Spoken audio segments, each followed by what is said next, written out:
Yung mga tropa nangihingi na ng pagkain, no?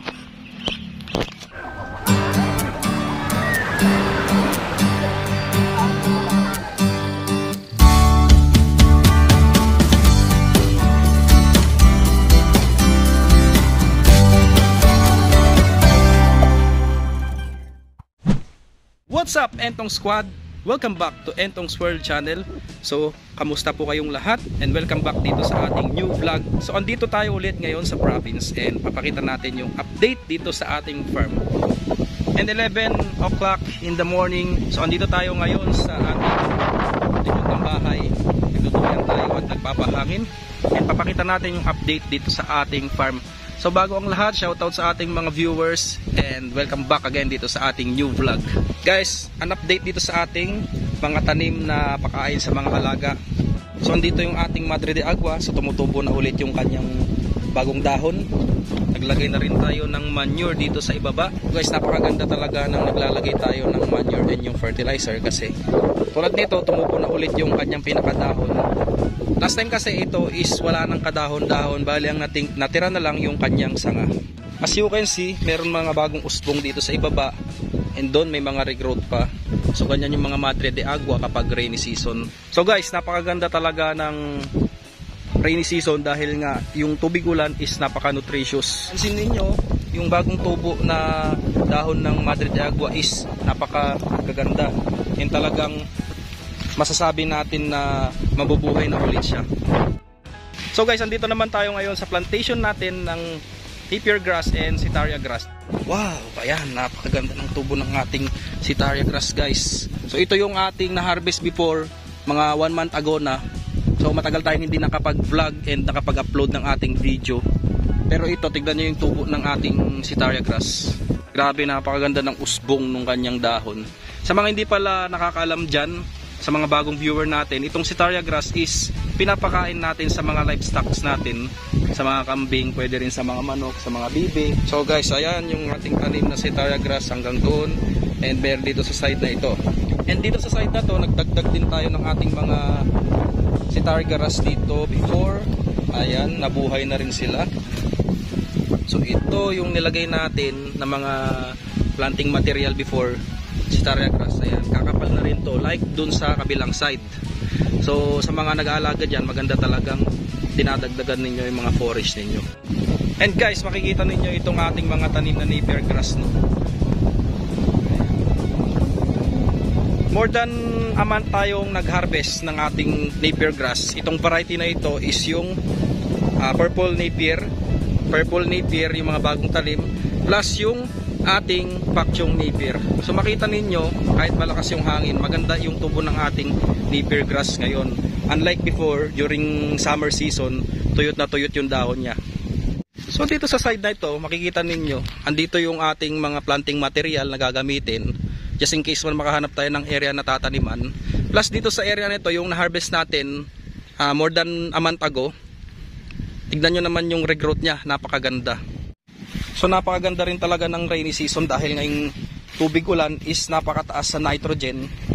Tapos talagang nakakatulong siya sa pagtubo ng ating mga tanim na forage tsaka yung mga legumes. So dito sa left side, ito pakita natin yung mga na-harvest natin.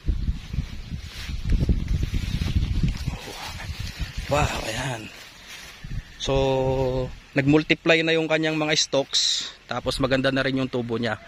And pagdating ng 45 days, i-harvest natin to, tapos gagawin natin siyang Napier silage. Kasi nga, hindi na natin siya paabutin nung gaya dun sa may binuno sa punso. Dahil nga, pag ganun nakataas, medyo matigas na yung stalks niya at mahirap nang gilingin.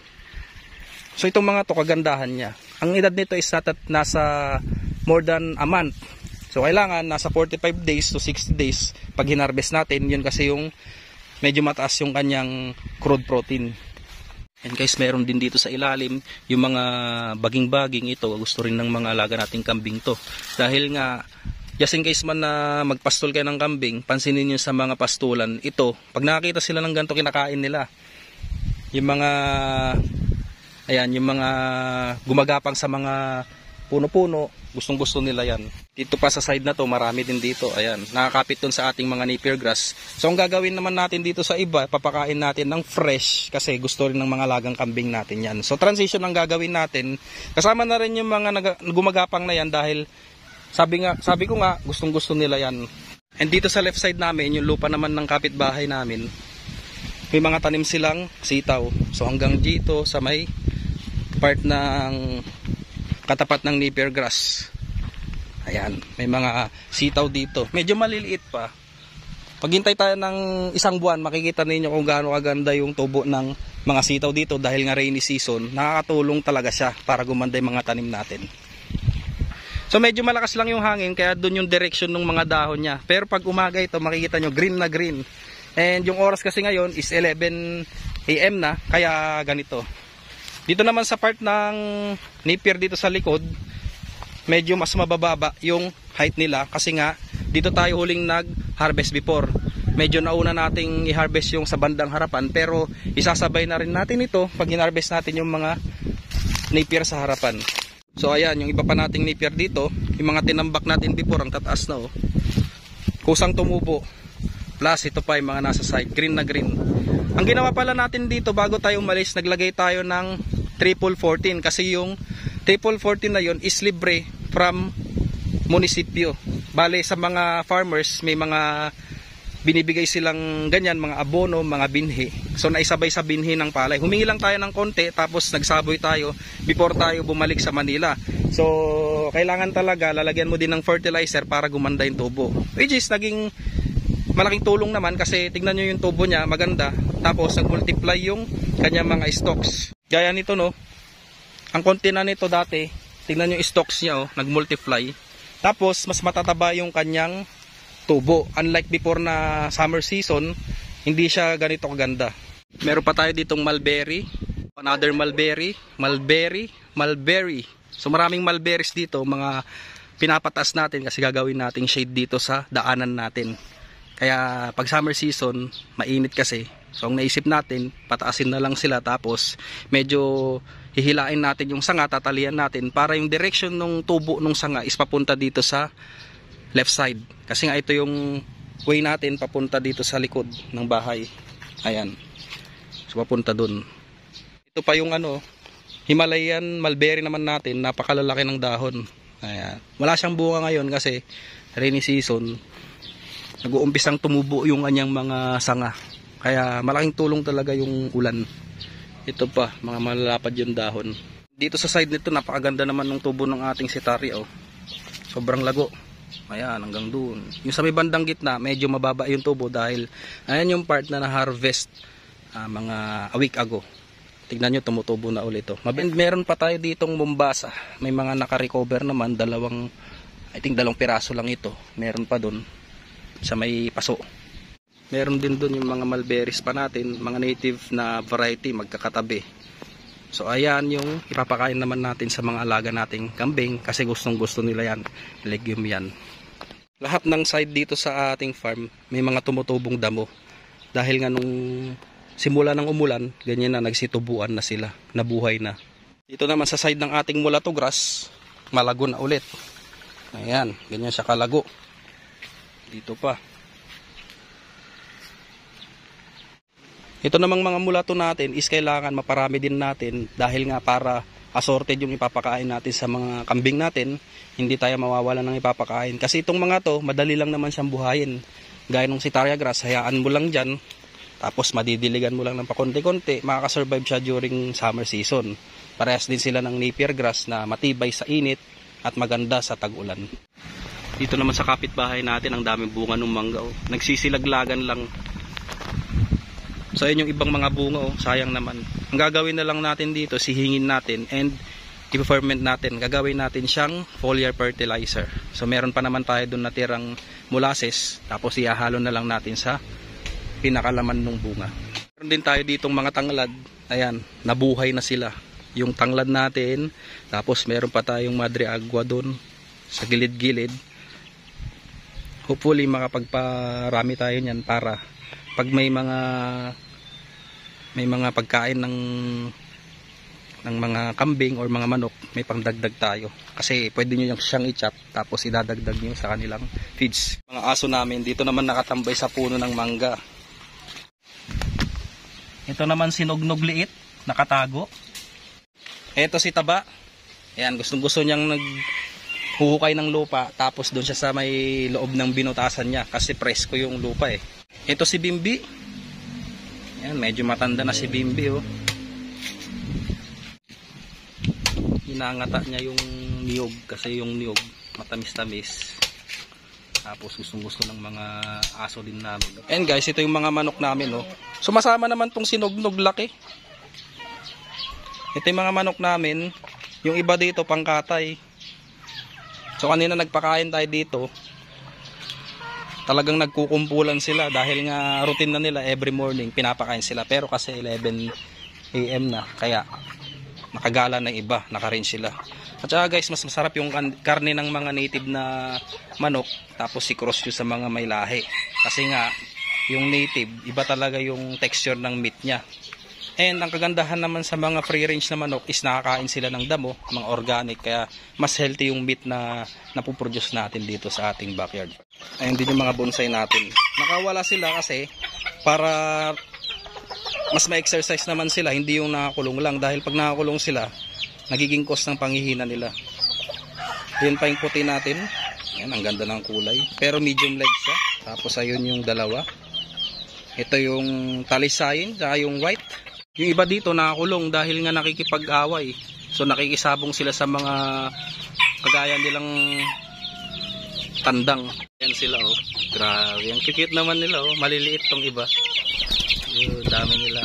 Itong mga taiskrapa kawalan pag umaga and paghapon nandun na sila sa kanilang lungga. Yes, dami nila, naghahanap sila ng pagkain no. Ang cute naman ng dalawang ito. Isang lalaking bantam tapos sana yung babae. Ayun, white, babae din yun. Marami tayong mga produce na bantam ngayon. Bali ang pinopokus natin dyan is makapag-produce tayo ng mga short legs. Yan sila, nagkukumpulan sa pao kasi gustong-gusto nila yung feeds. Ito may short leg din tayo. Ayan, short leg. Halos hindi na makita yung binti niya. Sobrang liit niya. Yan, ang liit. Yung iba, medyo mas mahaba ng konti pa. Pero itong mga tong gaganda oh. Ito maganda. Maliit. Saka mahaba yung buntot. Ayun pa yung iba. May update na rin pala tayo dito sa ating mga bibe. So last time nagpapisa tayo ng mga bibe doon sa isang inahin. So kailangan talaga matuto na silang magpisa para hindi na tayo mag-i-incubate. So papakita natin yung mga anak nila. Bale ang napisa ata is 13. So pakita natin. So dito sila nagbe-breed. Ito yung ating isang barako. Tapos may barako ulit doon. And meron tayong 4 na inahin. So yung dalawang inahin is naglilimlim. Bali yung isa pala naglimlim na, nakapagpapisa na ng or nakapisa na ng 13. And yung isa is naglilimlim pa. So ito pa yung ibang inahin natin. Ayan. Hindi ko lang sure kung mangingitlog na rin tong mga to. And ayan yung ating barako. Nag-estimate ng 3 to 4 kilograms. Ganun din tong isa, yung puti. Ayan, gusto niyang lumabas pero hindi pwede dahil nga may mga manok tayo dyan. Nag-aaway kasi sila eh. Guys, ayan yung isa nagpipisa. Ayan, nakatingin sa atin. Medyo territorial sila kaya hinahayaan na lang natin dahil nga baka mabulabog.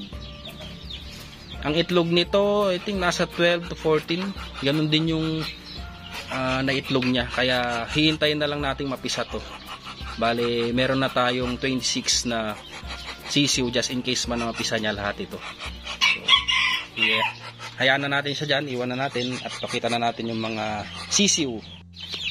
Excuse me, padaan. Guys, ito na yung mga sisiw oh. Napakadami nila. Bale dito muna natin siya ipinalagay dahil nga temporary para hindi sila kainin ng aso or ng kahit anong predator kasi nga itong mga BBS medyo gala-gala yung style nila. gala sila ng gala. Kaya dito na lang muna sila para hindi sila kainin ng predator.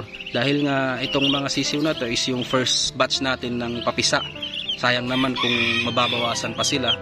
And ang gustong-gusto ng mga ito is lumalangoy talaga. Kaya sinasuggest ko kay Airpat na maglagay ng batya and yung scratch pen para just in case man na gusto nilang mag-swimming, mapapractice sila tapos nakakaligo na rin sila. And ibang-iba kasi pag nakaka-exercise yung mga alaga nating bibi or kahit anong alaga natin, mas nagiging maganda yung muscle nila, tapos mas lumalakas yung immune system nila. Ang cute naman nila. So ito yung ating mga itik. Uy, ang cute ninyo, ang dami ninyo. Grabe oh, kaganda. Guys, ito palang kulungan natin is yung lumang kulungan ng rabbit. So ito yung pinaglalagyan natin dati ng mga breeders. Bale, kinonvert na lang natin siya sa kulungan ng manok and kulungan ng mga itik. Meron ding mga nahuhulid sa mga batch nila, tulad nito maliit oh, na pag-iiwanan. Hindi maiwasan yan kasi merong mga aggressive dyan or yung mga talagang kumbaga siga sa grupo nila. So meron ding nabubuli, kaya siguro napaghuhulian ng laki. And guys, last natin dito sa vlog is papakita natin tong update sa kulungan. Yung mga native natin nandun sa pastulan. Bali, nagsabit pala ako dito ng Himalayan salt. Nabili natin to sa Shopee para meron naman silang nalilik. Kasi importante rin sa mga kambing yung may mga nakasabit tayong mineral blocks. So, ito is nagkakahalaga ng 200. Mahigit ang isa. Matigas naman siya and tumitimbang siya ng I think nasa 2 kilo ito nung dumating eh. Pero ngayon medyo pudpud na dahil nga dinidilaan ng mga alaga nating kambing. Guys, ito yung kulungan ng ating mga F-series na bower. Bale, naglagay tayo kanina ng rice hull or yung ipa. And andyan na yung mga manok. Tinutukan nila dyan yung mga maliliit na insekto para naman medyo mas malinis yung ating kulungan. Dahil nga every other week nagre-refill tayo dito ng ipa pakonti-konti, tapos pag tumaas na doon natin totally tinatanggal lahat. So kanina nagtanggal tayo ng sobrang kapal na ipa para maiwasan natin yung ammonia. And ang pagkain nila ngayon is yung na-harvest natin doon sa may napier plantation na mga ligaw na damo. May mga nakahalo din dyan na napier and sitaria, pero majority is yung mga ligaw na damo kasi gusto rin ng mga laga natin yan eh. And at the same time makakatipid tayo sa ipapakain natin dahil kapag laging silage naman medyo magastos. Update sa ating bulog, dilaw na naman yung kanyang ulo and nakahalo na rin itong isang inahin para hindi sila nag-aaway nung isa kasi itong isa nating inahin medyo pumayat dahil nga binubuli niya, lagi niyang sinusuwag. So ito si Mikmik, medyo nangayayat dahil nga hindi nagkakakain. Nag-inject na rin tayo sa kanya ng supplementation and ayan, medyo tumitikim-tikim na siya ng damo. Unlike nung isang araw daw, halos hindi na kumain dahil nga laging sinusuwag nung inahin. Kaya pinaka-importante talaga meron kayong mga separate na kulungan just in case man na merong territorial na alaga. Kasi gaya nun, kapag lagi mong inahalo, pag nagsusuwagan, hindi nakakain tong isa. Kaya ano, namayat siya. Dati ang ganda ng katawan nito eh. Hello, mga bantam natin oh. Itong 4 na to, grupo talaga to magkakasama. Iba naman yung grupo ng mga sisiw. So, yan yung goal natin. Talagang isang kulungan lang. Hindi na natin sila isa-separate para hindi sila maging matapang. Kasi pag naging matapang tong mga to, posible silang magsabong. Kagaya ng mga nakakulong. Pag hinalo mo rito, mag-aaway-aaway tong mga to. Kaya much better pag mag-breed kayo ng bantam, ihalo nyo na lang. Kasi pang display lang naman sa bakuran to eh. Hindi naman tayo yung tipong sumasali sa mga show, ganyan. Yung mga sumasali kasi sa show, mga selected talaga yung mga yon. Hindi sila yung tipong gaya ng backyard na hinahalo-halo lahat ng mga breed nila. Meron din talagang mga nakaseparate, mga pang show talaga, which is magaganda talaga in quality. Gaya ng mga Thailand na breed, yun talaga. Mga Thailand na bantam. Magaganda yung buntot nun, parang pamaypay. Pero ito, pang backyard, kaya okay na rin, pang display lang naman dito sa likod ng bahay. And guys, bukod sa mga tanim natin sa likod, meron pang mga tanim tayong mga namumunga, gaya nito suha oh. Daming bunga. Kaya marami siyang bunga ngayon. Sintayin natin yung mga hinog dyan, kukunin natin. Masarap to sa sili na may asin na may sili or yung suka, pwede rin. Depende sa panlasa niyo. Ayan, oh, mga bunga nyo, dami. I think yung mga dalayap din natin is may mga bunga. Mga lime. Iba yung lime kasi namin galing Saudi. Iba yung lasa nun eh. Dito rin, meron din dito sa kulungan ng ating mga kambing. Ayan oh. Daming bunga oh. Ayan. So pag may mga tinatanim kayo, hindi yun namamalayan, namumunga na. Kaya maganda rin talagang nagtatanim-tanim eh. Kagaya ko, yung mga tinanim ko sa likod, mga mulberry. Pag hindi ko hinaharvest yung dahon nun, may mga bunga yun, napakaraming bunga. At saka yung bunga ng mulberry, maganda sa kalusugan talaga ng tao dahil nga rich in antioxidants, sabi nga nila, sa mga expert yun So, matamis din yung bunga niya, masarap. Hindi siya nakaka-diabetes dahil nga iba, hindi ko alam, hindi ko ma-explain pero yung mga expert ang makakagsabi niyan. Guys, may isa pa tayong di napakita kanina. So, nakaseparate to kasi nagkasakit. And ngayon na yan, naka-recover na. Ayan. Tingnan nyo naman kung gaano kaliit itong manok na to. Grabe. Lalo pag nagano to, nag-molt or nagpalit na ng kanyang fur. Or fur, di ba tawag doon? Ng kanyang balahibo. Grabe maganda to. Tingnan nyo yung feeder ng rabbit to, kung gaano siya kaliit. Ito yung comparison. Ayan. Sabi ko. Ayan, yung comparison. Tsaka yung ano, yung drinker nyo. Oh, aliit. Ayan yung kainan ng lalaki na lang to ng konti tapos magkakalaman. Yan lang siya kaliit. Yung palong niya tumutubo no. Yan ang kagandaan ng mga bantang pang display lang naman. Tapos hindi sila ganun katakaw. Unlike sa mga malalaking breed, talagang matatakaw sila. May isa pa tayo rito, pag-alagala. Ito lalaking bantam din to. Mapapansin niyo yung palong niya tumutubo na. So during sa edad na 2 months old or 3 months old, mapapansin na ninyo kung ano yung gender nung bantam na yun. Unlike sa ibang breed kasi malilit ang palong nila eh. Dito sa bantam malalaki yung palong ng mga tandang. Kaya nagsisalapitan sila oh. Ito, mga breed naman ng ng heritage chicken. Itong iba rito, ayan, breed ng heritage chicken, mga crossbreed sa native. So ganito kaganda pag kinocross ninyo, lumalaki yung breed ng native ninyo. At the same time, masarap din yung karne nila kasi nga may breed ng native. Comparison ng height nila sa mga bantam mo. Itong mga bantam na to mas matanda pa compare sa mga mga heritage. Ayan, ito yung kaedad niyan. Ayun, yung itay may niyang kaedad. Tumakbo na. Grabe liit oh. Diba? Ganyan kaliliit ang bantam. Cute sila, cute size. Hi guys, good evening. Ito papakita naman natin yung ibang kambing natin kasi kaninang umaga nandun sa pastulan and hindi natin napakita yung mga itsura nila ngayon.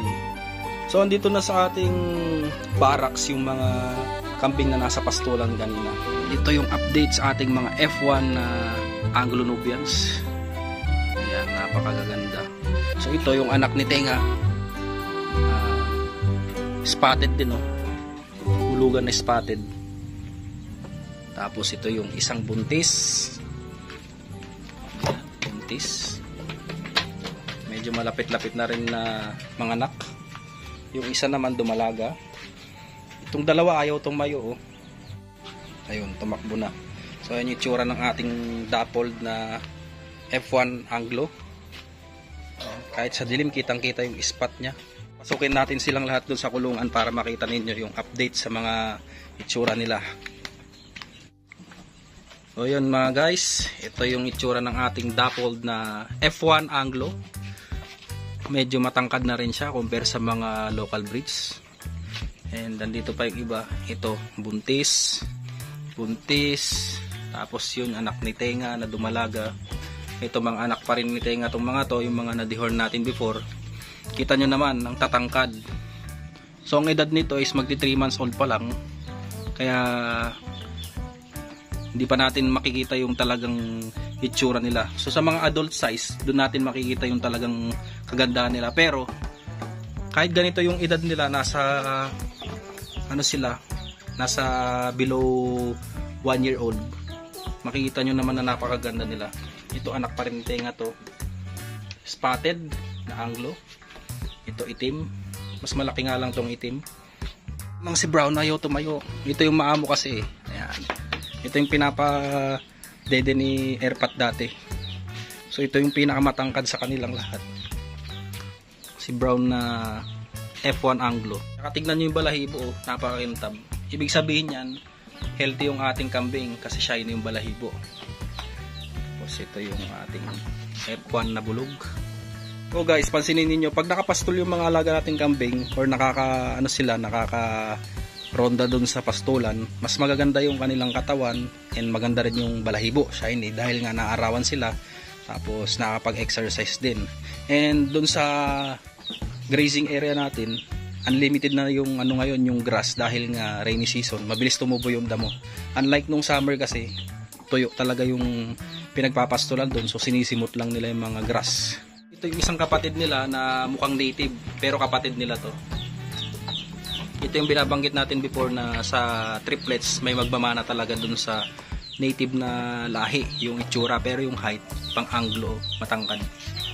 Ito naman yung tatay niya, yung F1 na bower sa likod before, yung nakawala. So nakuha niya yung markings ng mga bower, yung red head, ganyan na ganyan yung mga bower, pero hindi siya kasi pure, so upgraded lang siya. Brownie, maamo tong si Brownie compare dun sa ibang kambing natin. Kasi pag may mga alaga naman kayong ganito, maamo, parang hirap ibenta. Pero no choice kasi tayo dahil nga itong mga native natin, ay itong mga upgraded natin na to, kailangan nating i-release kasi nga bulugan sila. So hindi sila pwedeng mag-stay dito ng matagal dahil para maiwasan natin yung inbreeding. Mahirap kasi pag inbreeding yung nangyayari sa ating mga alaga, lumilit yung lahi nila. So kailangan talaga may sistema tayo pag nag-aalaga tayo ng mga kambing.